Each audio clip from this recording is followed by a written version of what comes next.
श्री शिवाय नमस्तुभ्यम। हर हर महादेव। 8 अप्रैल 2025 दिन बहुत विशेष है। चैत्र माह के शुक्ल पक्ष की एकादशी की विशेष तिथि है, जिसे हम कामदा एकादशी के नाम से भी जानते हैं। धार्मिक मान्यताओं के अनुसार इस व्रत को करने से व्यक्ति को जीवन में सुख, शांति और धन की प्राप्ति होती है। साथ ही साथ जगत के पालनहार भगवान विष्णु की कृपा हमेशा बनी रहती है। गुरुजी पंडित प्रदीप मिश्रा जी ने इस दिन कई उपाय करने को कहे हैं। उनमें से कुछ विशेष उपाय और धार्मिक मान्यताओं के अनुसार जो भी उपाय हैं, सभी की जानकारी आपको इस वीडियो के माध्यम से मिलने वाली है। वीडियो अंत तक देखें। सभी उपाय कैसे करना है आसान भाषा में आपको समझाएंगे। कुछ उपाय आपको वीडियो में कर भी बताएंगे।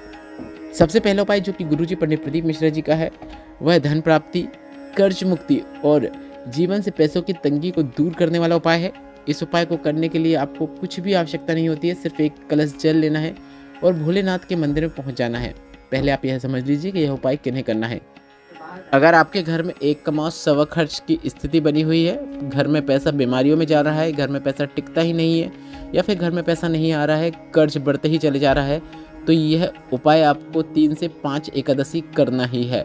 काफ़ी सरल और आसान उपाय है। आप चाहो तो यह अपने घर पर भी कर सकते हैं। अगर भोलेनाथ के मंदिर में जाकर करेंगे तो काफ़ी अच्छी बात है।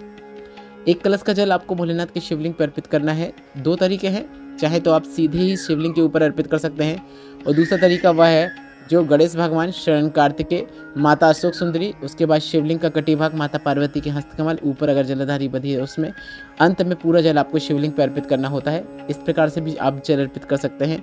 बस आपको शिवलिंग पर जल अर्पित करना है, इस बात का ध्यान रखना है। जल अर्पित करते समय आप मन में श्री शिवाय नमस्तुभ्यम, नमः शिवाय या फिर ओम नमः शिवाय का उच्चारण कर सकते हैं, स्मरण कर सकते हैं। और जब पूरा जल आप अर्पित कर दें तो आपको 3 बार स्वधा स्वधा स्वधा बोल देना है। 3 बार स्वधा स्वधा स्वधा बोल दें, बस इतना ही करना है। और आपको कुछ बोलने की भी आवश्यकता नहीं है।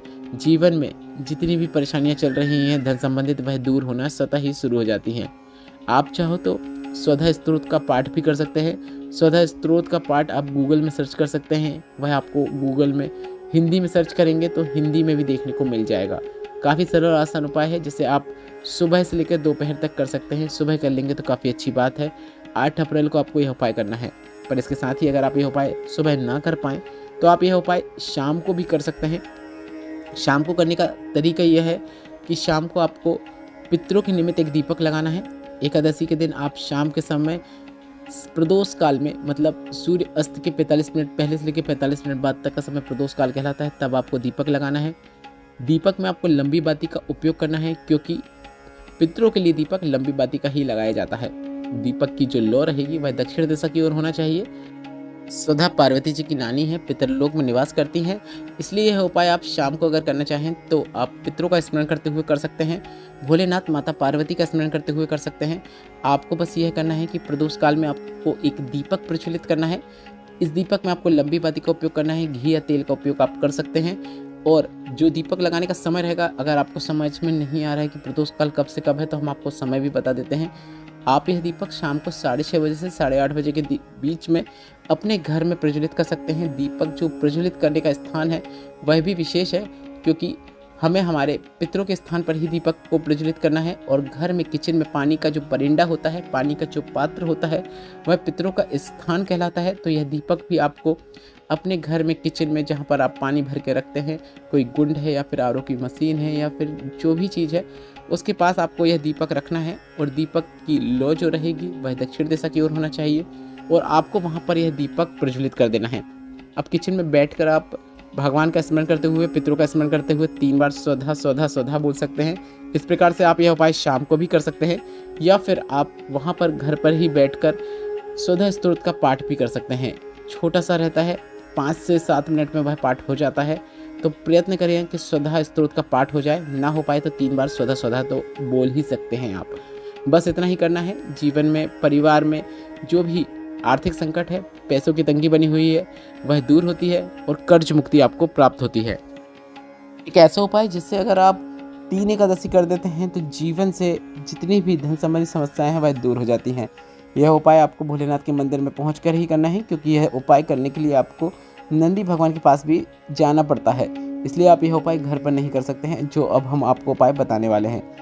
अगर व्यापार नहीं चल रहा है, अगर नौकरी नहीं लग रही है, या फिर नौकरी में उन्नति नहीं हो रही है, तो आपको यह उपाय 3 बार अवश्य करना है, मतलब 3 एकादशी अवश्य करना है।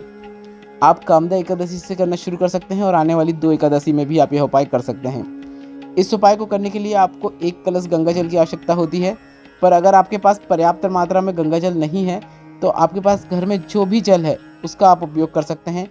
पर अगर थोड़े से कुछ बूंदे गंगा जल की हैं तो आप अपने घर के जल पे कुछ बूंदे गंगा जल की डाल सकते हैं, पर नहीं है तो घर के जल का भी उपयोग कर सकते हैं। 1 कलश में आपको जल भर लेना है। इसके बाद भोलेनाथ के मंदिर में पहुंचना है। 7 बेलपत्र लेना है। 7 बेलपत्र पूर्ण होना चाहिए, टूटी हुई नहीं होना चाहिए, ना ही इसमें छिद्र होना चाहिए। इस बात का आपको विशेष ध्यान रखना है।